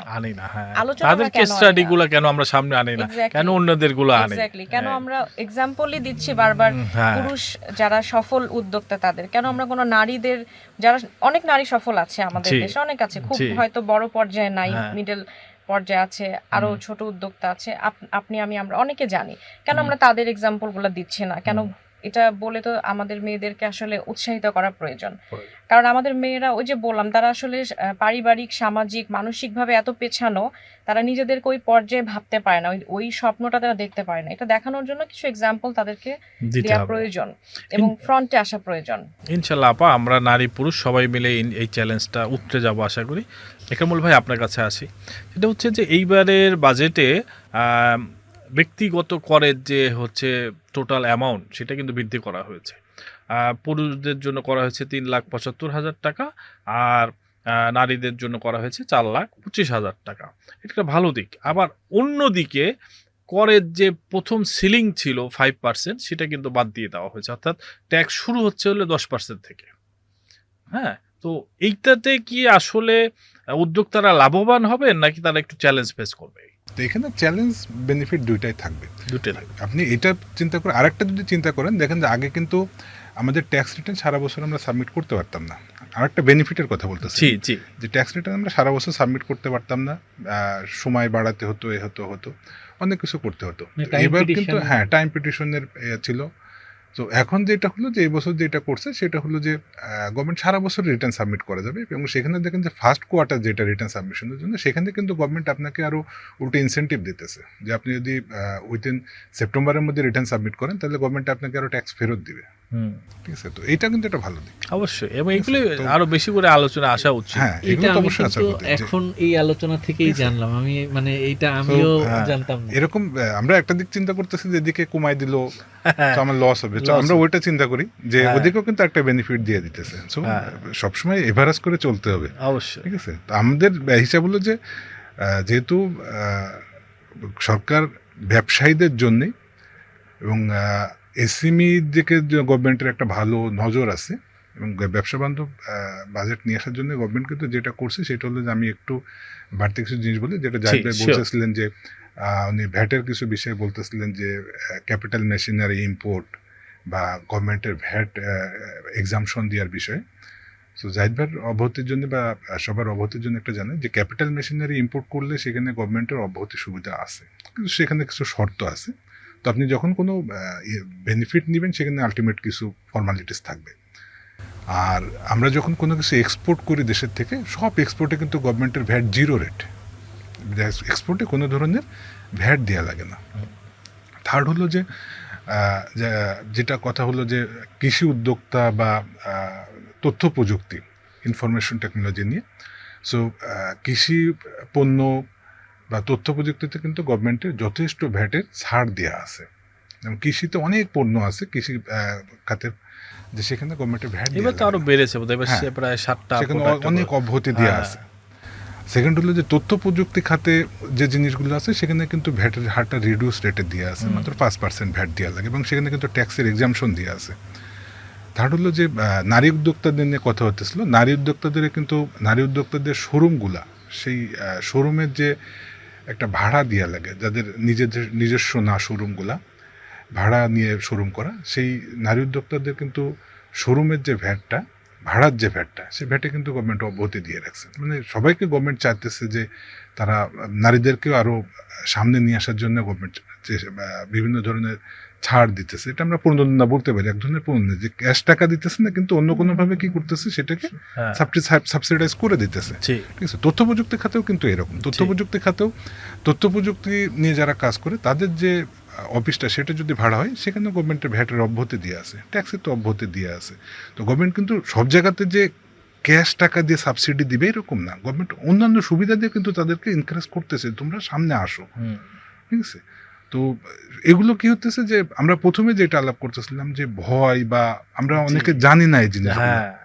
ঠিক আছে, না জানার কারণে কি হতেছে, আমরা আগের থেকে ভয় পাইতেছি যে আমরা ব্যবসা করতে যাব, এই ভ্যাট দিতে হবে, এই ট্যাক্স দিতে হবে, এই করতে হবে, ওই করতে হবে, আমরা ভয় পাইতেছি। বাট আমরা যদি এই জিনিসগুলো কিন্তু এখন আপনি অনলাইনে যে এনবিআর এর ওয়েবসাইটগুলোতে পাবেন, বা আমরা যদি একটু অনলাইনে গুগলে সার্চ দিই জিনিসগুলো পাওয়া যায়।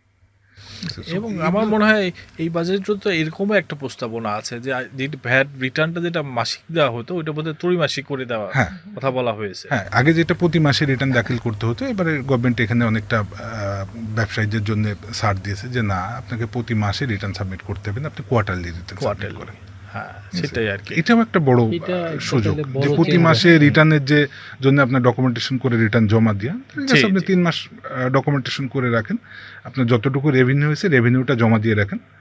তো 3 মাস পরে রেভিনিউ জমা দেওয়া যাবে না, প্রতি মাসের রেভিনিউটা আমার প্রতি মাসে জমা দিয়ে রাখতে হবে আপনাকে ক্যালকুলেশন করে, এবং আপনি রিটার্নটা 3 মাস পরে 3 একবারে মাস সাবমিট পরে করতে পারবেন। এটাও একটা ব্যবসায়ীদের জন্য একটা বড় ছাড় গভর্নমেন্টের, জি জি, যে আপনাকে অবশ্যই। অনেক কাজ কমায় দিল। আসলে আমাদের জানতে হবে, না জানার কারণে আমরা আসলে আমরা অনেক ভয় কিছুই মানে ভয় পাই যে এইটা হবে কিনা। আচ্ছা জাহিদ ভাই, আপনি যেহেতু হলো কর্মসংস্থানের কথা বলতেছিলেন, তো আমরা তো ইদানিংকালে এই আর্টিফিশিয়াল ইন্টেলিজেন্সের কারণে আমরা মনে করি যে কর্মসংস্থান অনেক কমে যাবে, অর্থাৎ এআই এবং এসএমইকে আমরা মোটামুটি মুখোমুখি দাঁড় করিয়ে দিয়েছি যে কর্মসংস্থান আসলে অনেক কমে যাবে, কাজ থাকবে না। তো আপনার কি মনে হয় আসলে যে এআই আসলে একজন মানুষের জায়গায় কর্মসংস্থান নিয়ে নিতে পারবে? একজন কুক, জি, একজন এসির মিস্ত্রি, একজন কাঠ মিস্ত্রি, একজন প্লাম্বার, এদের কাজ কেউ নিতে পারবে না যতদিন পৃথিবী আছে, মানুষ আছে, মানুষ সভ্যতা আছে, এই কাজগুলো থাকবে। তার মানে হয়তোবা কম্পিউটার ইঞ্জিনিয়ারদের প্রয়োজনীয়তা কিছুটা কমবে, যারা খুব বেশি স্কিলড না, কিন্তু বাকি যারা আছে, অ্যাকাউন্টেন্টের হয়তোবা প্রয়োজনীয়তা কমবে, হয়তোবা কিছু সফটওয়্যার চলে আসবে যেখানে 4 জন অ্যাকাউন্টেন্ট যে কাজ করতো এখন একজন অ্যাকাউন্টেন্ট সেই কাজ করবে। কিন্তু দেখেন, কাঠমিস্ত্রি, আপনি কাঠমিস্ত্রি ছাড়া টেবিল বানাইতে পারবেন না, এআই টেবিল বানাই দিতে পারবে না। তার মানে সে বলে দিতে পারবে যে এইভাবে বানান। ও বলে দিবে যে টেবিল বানাতে কিভাবে হয়, হয়তোবা হ্যাঁ। টেবিলের ডিজাইনারের কাজ যাবে কিন্তু কাঠমিস্ত্রির কাজ যাবে না। তেমনি ভাবে এসির যে সার্ভিস করে পৃথিবীতে, এসির সংখ্যা, এই ইভেন এই এআই যে সার্ভার রুমে রাখা হচ্ছে, ওই সার্ভারগুলোর রুম বানাইতে যে স্কিলড ওয়ার্কার লাগে তাদের কর্মসংস্থান হচ্ছে। আবার এই যে রোবটগুলো অ্যাসেম্বল করতেছে, এও তো একজন মিস্ত্রি, এ তো আর এআই দিয়ে এআই অ্যাসেম্বল করা যায় না। তো রোবট অ্যাসেম্বলিংয়ে আপনার একটা সুযোগ আসতেছে কাজ করা। এরকম নানান রকম জিনিস যখন টেকনোলজি আসতেছে, টেকনোলজি যে বানাচ্ছে সে একজন মানুষ, ওই টেকনোলজিটার ওই মানে হাইলি ইন্টেন্সিভ সার্ভারগুলো পানির নিচে রাখা লাগে, এবং অনেক ব্যাপার আছে। এই ইনফ্রাস্ট্রাকচার যারা বানাচ্ছে তারাও মানুষ। তো তার মানে আমরা যে সেক্টরে, আমরা কিন্তু হাইলি স্কিল, মানে আমেরিকান ওয়ার্কারদের মতো আমাদের ওয়ার্কার স্কিলড না। আমেরিকা ভাবতে পারে এআই তাদেরকে রিপ্লেস করবে, আমেরিকান ওয়ার্কাররা। বাট বাংলাদেশের এই যে গার্মেন্টস শ্রমিক যারা আমাদের বাংলাদেশে, গার্মেন্টস শ্রমিকদেরকে কিন্তু রিপ্লেস করতে পারবে না। তো আমাদের যে 80 লক্ষ মানুষ গার্মেন্টসে চাকরি করে, তার মানে তারা নিশ্চিন্তে থাকতে পারে যে তাদের চাকরি যাচ্ছে না, উল্টা তারা যদি আরেকটু স্কিল বাড়ায়, বিদেশেও তারা গার্মেন্টসে বেটার স্যালারি। বাংলাদেশে একটা আছে যে আমাদের স্যালারি কম, এই জায়গাটাতে কম। তো আমরা স্কিল জানি, স্কিলের সার্টিফিকেশন নেই। তো এই বিদেশে যাইতে গেলে স্কিল লাগে, সাথে স্কিলের সার্টিফিকেট লাগে। তো যে কোনো একটা স্কিল ট্রেনিং ইনস্টিটিউটের সাথে যদি আপনি ট্যাগ আপ হন, এবং যে ওই স্কিল অনুযায়ী বাংলাদেশ থেকেই কিন্তু বিদেশে জব সার্চ করা যায়। পৃথিবীতে প্রচুর ইন্টারন্যাশনাল জব সার্চ পোর্টাল আছে, আপনি নিজে নিজে জব সার্চ করতে পারবেন, ওইখানে ইন্টারভিউ দিতে পারবেন দেশে বসেই। বেশিরভাগ কোম্পানি এখন অনলাইনে ইন্টারভিউ নেয়। তো তার মানে আমাদের আসলে কাজের ধরনটা বদলে যাবে, স্কিলটা বদলে যাবে। আমরা যদি নতুন স্কিলটা হলো নিজেদের নতুন মধ্যে, স্কিল না, আমি যেটা বলছি একবারে ট্রেডিশনাল স্কিল। হ্যাঁ একবার ধরুন আপনি কাঠ মিস্ত্রি হইলে আপনার চাকরি যাচ্ছে না, আপনি যদি রং মিস্ত্রি হন আপনার চাকরি যাচ্ছে না। এবং এই জিনিসগুলো বেসিক, এবং এই জিনিসের প্রয়োজনীয়তা পৃথিবীতে সবচেয়ে বেশি। আপনি যদি আমাকে জিজ্ঞেস করেন পৃথিবীতে সবচেয়ে বেশি কাজ কিসের, আমি বলবো এই পাইপ টানার মিস্ত্রির কাজ বেশি, রং মিস্ত্রির কাজ বেশি, কাঠ মিস্ত্রির কাজ বেশি, এসির মিস্ত্রির কাজ বেশি। এটাই পুরো পৃথিবীর, মানে যদি স্কিলড ওয়ার্কার কেউ এক্সপোর্ট করতে চান, এই লাইনে এক্সপোর্ট করতে হবে। এখন আপনি বলেন আমি সিএসসি ইঞ্জিনিয়ার এক্সপোর্ট করব, সিএসসি ইঞ্জিনিয়ার তো 2 দিন পরে দরকারই হচ্ছেন, কারণ ওই যাদের খুব বেশি স্কিল নাই তারা টিকতে পারবে না। তো আমাদের যারা উন্নয়নশীল দেশ, আমরা বড় বড় টেকনোলজিতে অ্যাডাপ্ট না করে ছোট ছোট জায়গার স্কিলগুলোতে আমাদের বর্তমানে ফোকাস হওয়া উচিত। ওকে, এই জন্যই হয়তো আমরা এই নতুন নতুন স্কিলগুলো আশা করি যারা চায় তারা শিখে নিবে, বিশেষ করে যারা কর্মসংস্থান তৈরি করতে চায় বা কর্মসংস্থানে ঢুকতে চায়, জব মার্কেটে ঢুকতে চায়। ফারাদি আপা, আমাদের দেশের যারা ব্যবসা শুরু করে এসএমই, তাদের মধ্যে আমরা দেখি যে প্রায় ধরেন 4-5 বছরের পরেই প্রায় 45 থেকে 50% কিন্তু ঝরে পড়ে। তো এই যে ঝরে পড়ে, এইটার কারণ হিসাবে আসলে আপনি কি দেখেন? কেন এসএমইরা আসলে ঝরে পড়ে? আমার কাছে যেটা কারণ মনে হয় এটা হচ্ছে তারা যখন শুরু করে, শুরুতে যে একটা রিসার্চের প্রয়োজন হয়। এবং আমি মনে করি কি উদ্যোক্তা এবং ব্যবসায়ী যারা যারা আমরা ব্যবসা করতে চাই বা নতুন কোনো উদ্যোগ নিতে চাই বা যে যে কাজ করছি এটাকে সাস্টেইন করাইতে চাই, এটাতে হচ্ছে খুব আপডেটেড থাকা দরকার হচ্ছে মার্কেটের বিষয়ে। যদি মার্কেট না বুঝে, মার্কেটে আসলে প্রতিনিয়ত মার্কেটের সাইকোলজি চেঞ্জ হচ্ছে, প্রতিনিয়ত মার্কেটের চাহিদা চেঞ্জ হচ্ছে, কনসেপ্ট চেঞ্জ হচ্ছে, প্রতিনিয়ত হচ্ছে, প্রতি ঘন্টায় ঘন্টায় হচ্ছে। যদি এখানে আমরা আপডেটেড না থাকি, ওই ব্যবসাটাকে সাস্টেইন করানো খুবই কঠিন। এবং ঝরে পড়ার এটা একটা কারণ, কারণ যেই ব্যক্তি শুরু করেছে সে নিশ্চয়ই সেখানে আমরা ধরে নিতে পারি যে সে সেই কাজে এক্সপার্ট, সেটা জানে, তার কাছে সেই রিসোর্স আছে, এই জন্যই সে কাজটা করছে। 4-5 বছর এটা খুবই একদমই মানে আপনি পারফেক্ট টাইম বলছেন, যে আমারও এরকম জানা আছে যে 4-5 বছর কাজ করার পর তারা মার্কেট থেকে হারিয়ে যায়, মানে বলে যে আর পারলাম না চালাতে বা পারছি না। তো এটার কারণ হিসেবে শুধুমাত্র আমরা অর্থনৈতিক অবস্থাকেই বলি, শুধুমাত্র সামাজিক প্রতিবন্ধকতা যেটা আমরা সেটাকেই মূলধনকে বলছি, বেশি দায়ী করি আর বেশি কি। দায়ী করি। আর হ্যাঁ। নারী উদ্যোক্তাদের ক্ষেত্রে আরো বেশি, যে বারবার আমরা সামাজিক এবং পারিবারিক যে সমস্যা এটাকেই ফোকাস করছি, বা নারী উদ্যোক্তাদের জন্য অর্থায়নটাকে অনেক বড় একটা বিষয় হিসেবে দেখাই, বা নারীদের জন্য অনেক কিছু সহজ নেই এটাকে দেখাই। বাট এটার পিছনে আমার কাছে যেটা মনে হয় তারা মার্কেট রিসার্চটা ঠিক মতো করে না। মানে ডিমান্ড বুঝে আসলে মার্কেটে আসে না, না। অন্যকে দেখে মার্কেটে চলে আসে এক্স্যাক্টলি, এটা খুবই এখনকার দিনে খুব বেশি বেশি। নারী উদ্যোক্তাদের মধ্যে, যে আরেকজন উদ্যোক্তা সে ভালো করছে, সে অনলাইনে ভালো সেল করছে, সো আমি কেন পারবো না? পারবো। আমিও তো জানি যে এই প্রোডাক্টটা কোথায় থেকে আনতে হবে, সে যেই দামে সেল করছে আমিও একই দামে করব, আমি আরো ভালোভাবে লাইভ করব, আরো ভালোভাবে প্রেজেন্টেশন করব। কিন্তু এখানে আসলে ব্যবসা খুব সহজ বিষয়ও না, আবার খুব খুব কঠিনও না বুঝতে পারলে, বুঝতে পারছি। কিন্তু রিসার্চ করাটা খুব ইম্পর্টেন্ট। সো ঝরে পড়ার এটা আমার বর্তমানে মনে হয় যে, কারণ আমরা দেখে থাকি যে উদ্যোক্তাদের জন্য অর্থায়ন আসলে খুব কঠিনও এখন না। এখন সরকার থেকে, ব্যাংক থেকে ফোন করে করে তারা টাকা দিতে চায়। আমি খুব ছোট একজন উদ্যোক্তা, আমাকে তারা লোন দিতে চায়, বাট আমি জানি যে আমি এখনই লোন নেওয়ার মতন জায়গায় আসতে অবস্থায় পারি নেই। নাই, কিন্তু তারা দিতে চায়। এবং বিভিন্ন ব্যাংক বিভিন্ন ধরনের তাদের প্রোডাক্ট আছে এখন লোন দেওয়ার জি, জন্য, নারী নারীদের উদ্যোগ জন্য অনেক বাড়াচ্ছে। সুযোগ সুবিধা, পার্সেন্টেজ অনেক কম, লোনের পার্সেন্টেজ, এবং বিভিন্ন ফাইন্যান্সিয়াল কোম্পানি আছে যারা হচ্ছে মেয়েদেরকে ব্যবসার জন্য সুবিধা দিচ্ছে। এবং ভাইয়া সুন্দর কথা বলেছে যে যারা শোরুম নিয়ে কাজ করে তাদের জন্য কিন্তু ট্যাক্সের ইয়েটাও কম, ট্যাক্স রেট কম। এরকম অনেক সুবিধা দেওয়ার পরেও কিন্তু ব্যবসা সাস্টেন করছে না। সো মূল বিষয়টাই কিন্তু যে আমার প্রোডাক্ট সেল করা, মার্কেটে টিকে থাকাটা। তো আপনি যদি মার্কেটে টিকে থাকার যেই পদ্ধতি বা যেই এটার যেই সোজা যদি বলি আপনাকে যে সিক্রেট, কপি না করে ইনোভেশনের দিকে যাওয়া, যদি একটা উদ্যোগে ধরেন একজন সাকসেসফুল হয়েছে, আমরা যেটা করি একজন একটা প্রোডাক্টে সাকসেসফুল, ওইটা দেখে শুরু না করে নিজে প্রপার আর&ডি করেই এবং শুরু আমার করা। মনে হয় যে ফারাদি ভাই এইটাও একটা বিজনেস হতে পারে, যে আমরা অন্যের জন্য হচ্ছে আজকে মার্কেট রিসার্চ করে দিব, এবং একটা ভালো গ্যাপ। কনসালটেন্সি টাইপ হ্যাঁ, হতে পারে এটা একটা ভালো, এটাও একটা এটা ভালো হতে পারে, কারণ- প্রফেশনাল হতে পারে, যে হতে আমরা পারে। অন্যদের জন্য রিসার্চ করে দিব, তারা এটা নিয়ে কাজ করবে। সেটাই তো, তাহলে হয়তো বা ঝরে পড়ার হার কিছুটা কমবে।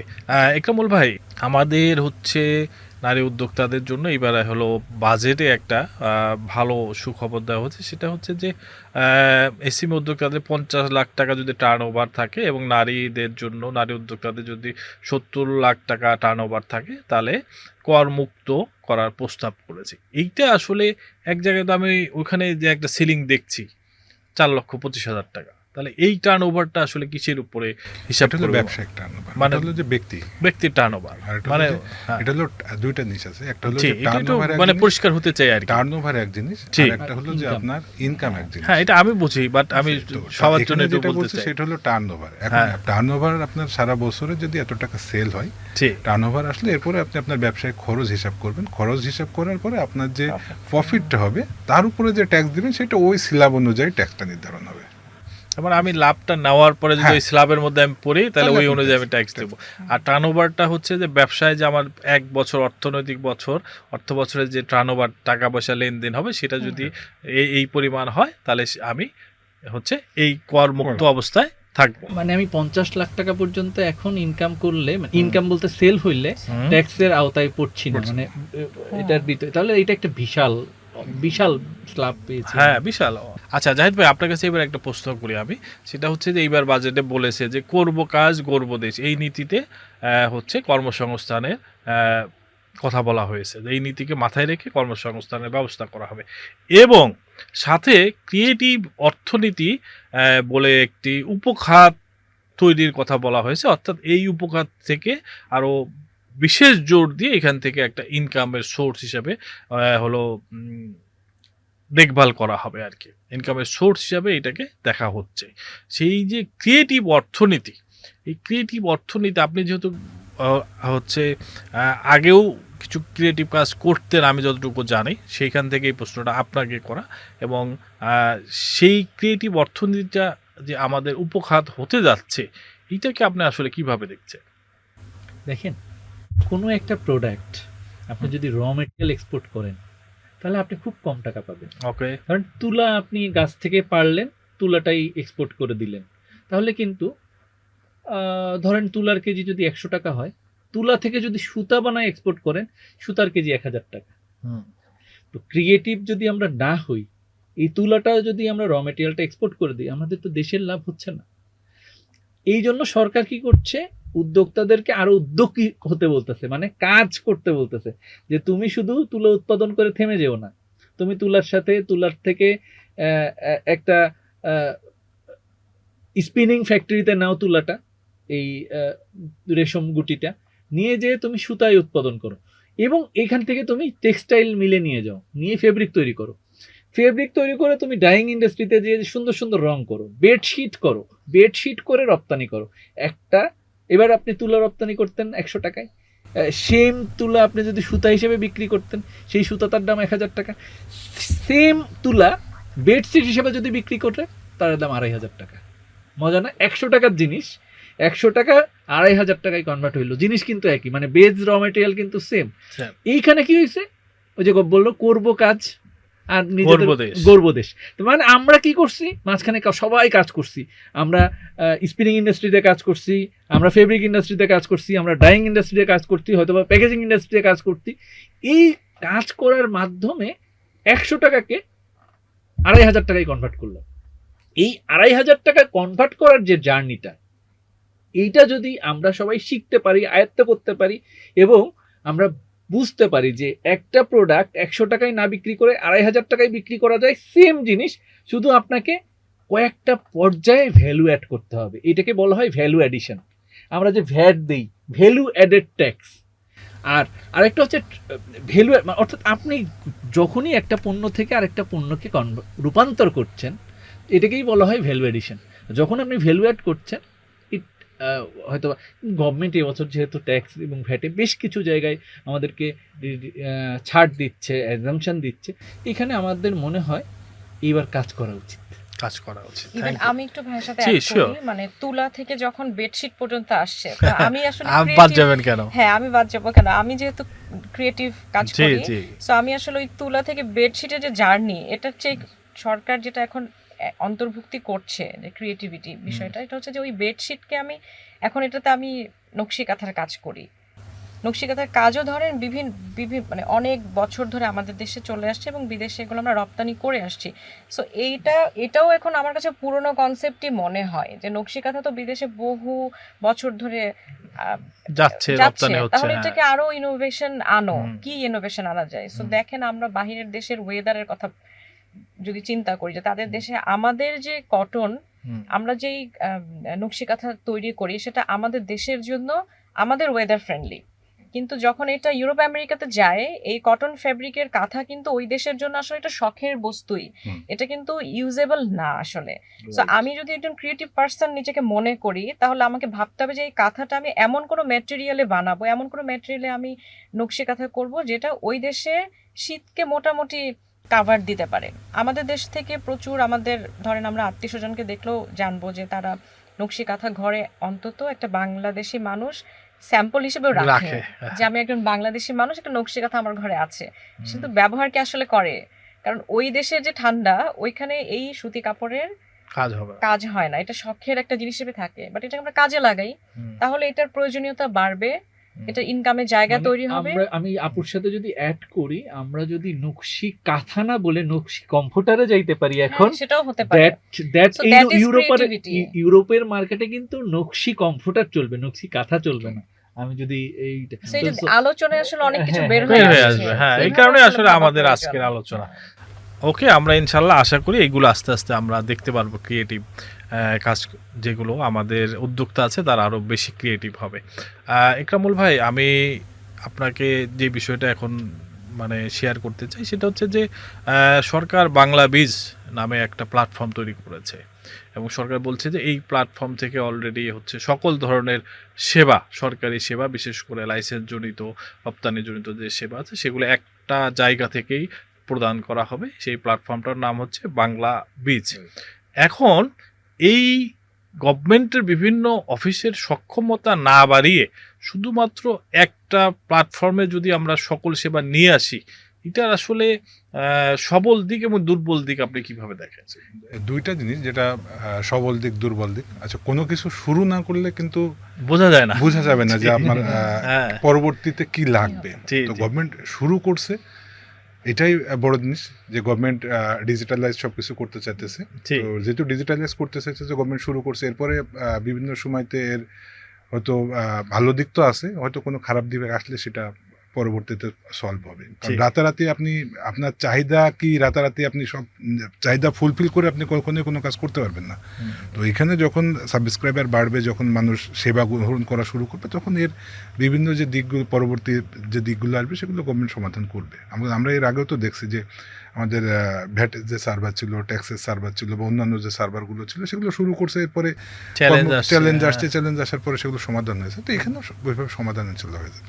ওকে, আমরা একদম শেষ পর্যায়ে চলে আসছি। আমি একটা শেষ প্রশ্ন করতে চাই তিনজনের কাছে, সেটা হচ্ছে যে সরকার বলেছে যে আমাদের অর্থনীতি $1 ট্রিলিয়ন অর্থনীতির দিকে নিয়ে যেতে চায়। তো এই জন্য আসলে কি কি পদক্ষেপ নেওয়া উচিত? প্রথমে জাহিদ ভাইকে থেকে শুরু করব। ইসিএমই ছাড়া $1 ট্রিলিয়ন হবে না, এটা সরকারের মাথায় রাখা উচিত। এবং এই ইসিএমইদেরকে সর্বোচ্চ সহযোগিতা করা উচিত। আর দেশে এই যে গভর্নমেন্ট আর গভর্নমেন্ট অফিস, এই দুইটার জিনিসের মধ্যে আমরা সবসময় একটা ডিফারেন্স পাই। গভর্নমেন্ট এক সময় একটা সার্ভিস আমাদেরকে বলছে, কিন্তু গভর্নমেন্ট অফিসে যে সেই সেবাটা আমরা পাই না, সেই মূল্যায়নটা আমরা পাই না। গভর্নমেন্ট বাজেটে বলছে, সংসদে বলছে, ব্যাংকগুলোতে সার্কুলার আসতেছে, বাংলাদেশ ব্যাংক বলছে, বাট যখন একটা গভর্নমেন্ট অফিসে আমরা ওই সার্ভিসটা নিতে যাচ্ছি, তখন গভর্নমেন্ট অফিসে কৃষির এই ব্যাপারে ওই অফিসার কিছু জানে না, বা ওরা আমাদেরকে কোঅপারেট করে না। সো গভর্নমেন্ট এবং গভর্নমেন্ট অফিস এই দুইটাকেই একসাথে মিলে কাজ করতে হবে এবং উদ্যোক্তাদের সাহায্য করতে হবে। আদারওয়াইজ বাংলাদেশের অর্থনীতির এই আকাঙ্ক্ষা মানে কখনোই অর্জন হবে না, বাস্তবায়ন করা কঠিন হবে। ফারাদিবা। আমি আসলে একটু অন্যভাবে বলতে চাই যে আমাদের অর্থনৈতিক জায়গাটা পরিবর্তন এবং যেই ভাবে সরকার চিন্তা করছে এই পর্যায়ে নিয়ে যাওয়ার জন্য দেশের সব মানুষকে যারা কর্ম করতে পারবে এরকম সবাইকে কর্মসংস্থানের সাথে অন্তর্ভুক্ত করা। মানে আমরা দেখে থাকি যে আমাদের পরিবারে যদি 5 জন বা 6 জন সদস্য থাকে, শুধুমাত্র একজন পুরুষ ব্যক্তি সে ইনকাম করে, বাকিরা কিন্তু করে না, বা সেখানে হয়তো 2 জন শিশু থাকতে পারে, একজন বৃদ্ধ থাকতে পারে। সো যেটা হয় যে ইভেন আমাদের যে লাইফস্টাইলের যে কালচার, এখানেও কিছু পরিবর্তন আনার প্রয়োজনীয়তা আছে। যে আমরা 5 জন সদস্য থাকলে আমাদের আরও 2 জন হেল্পিং হ্যান্ড প্রয়োজন হয়, কিন্তু ইনকাম করছে কিন্তু এই 7টা মানুষের জন্য একজন ব্যক্তি। তো এখানে আসলে যেটা আমরা বাইরের দেশে দেখে থাকি যে সবাই ইনকাম করে, শিশুরা ছাড়া বা যারা বৃদ্ধ বয়স্ক তারা ছাড়া। তো আমরা যারা আসলে উপযুক্ত ম্যাচিউর বয়সী নারী পুরুষ পরিবারে যারাই আছি, প্রত্যেকেরই ইনকামের সাথে সম্পৃক্ত হওয়া প্রয়োজন এবং সেটার জন্য অবশ্যই উদ্যোক্তা হওয়া বা এসএমই যে খাতটা সেখান থেকেই করা, বাট প্রত্যেকেরই কাজ করা প্রয়োজন। কারণ সবাই মিলে ইনকাম না করলে আসলে এই জায়গাটাকে পৌঁছানো সম্ভব না। ওকে, ইকরামুল ভাই। যেটা দরকার সেটা হলো যে ফারহানা বলছে যে সবাইকে কাজ করতে হবে, কাজে আসতে হবে। আর সেকেন্ড হলো যে জাহিদ ভাই যেটা বলছে যে কাজ করতেছি বাট গভর্নমেন্টের কোনো সেবা নিতে গেলে সেখানে হয়তো আমরা সঠিক সেবাটা পাইতেছি না। তো এই জন্য একটু আগে কিন্তু আলোচনা হলো যে গভর্নমেন্ট সেবাগুলোকে সব এক প্ল্যাটফর্মে নিয়ে আসার উদ্যোগ নিয়েছে। তো ডিজিটালাইজেশন হলে যদি সব কিছু চলে আসে, একই প্ল্যাটফর্মে চলে আসে, তাহলে এই $1 trillion ইকোনমিক যেটা বললেন আপনি এখানে, এটা যাওয়া খুবই সম্ভব। তো আমাদের সবার আগে যেটা করতে হবে যে আমাদের তথ্য প্রযুক্তি খাতে আরও অগ্রসর হতে হবে এবং ডিজিটালাইজ হতে হবে। যদি ডিজিটালাইজ না হতে পারি তাহলে এটা আসলে বাধাগ্রস্ত হবে। কারণ আমরা একই সার্ভিস বা একই ইনফরমেশন আমাদের যখন 3টা জায়গাতে আমরা সার্ভিস দিতে চাইছি, একই ইনফরমেশন 3 জায়গাতে আমাদেরকে প্রোভাইড করতে হইতেছে। তো এটা যদি একটা সেন্ট্রাল ডাটাবেজের মধ্যে চলে আসে তখন কিন্তু আমার 3 বার দেওয়া লাগবে না। কারণ যার যখন দরকার, যে ইনফরমেশন দরকার, সে কিন্তু কি ওই এক জায়গা থেকে আমার সব কিছু পেয়ে যাবে। তো সেন্ট্রাল ডাটাবেজে যখনই আসবে তখন এই কর্মসংস্থানের এই জিনিসগুলো বাড়বে, আমাদের গভর্নমেন্টের যে সেবা বা ইনফরমেশনের যে জিনিসগুলো আছে সেগুলো আরও ত্বরান্বিত হবে, তাহলেই ইকোনমি বাড়বে। কারণ এখন যে সামনে যে ইকোনমি আসতেছে, এই ইকোনমি কিন্তু আপনার তথ্য প্রযুক্তির উপরে নির্ভর করে ইকোনমি গড়ে উঠবে। সো আমাদের এই জায়গাতে যত দ্রুত সম্ভব এই জায়গাতে ডেভেলপ করতে হবে। হ্যাঁ, আমরা আশাবাদী যে বাংলাদেশের অর্থনীতি খুব শীঘ্রই $1 trillion পৌঁছে যাবে।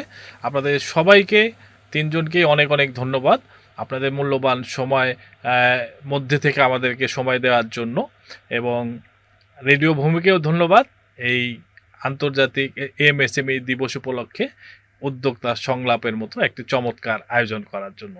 ধন্যবাদ আপনারা যারা দেখছেন, ধন্যবাদ সবাইকে। রেডিও ভূমি 92.8 FM।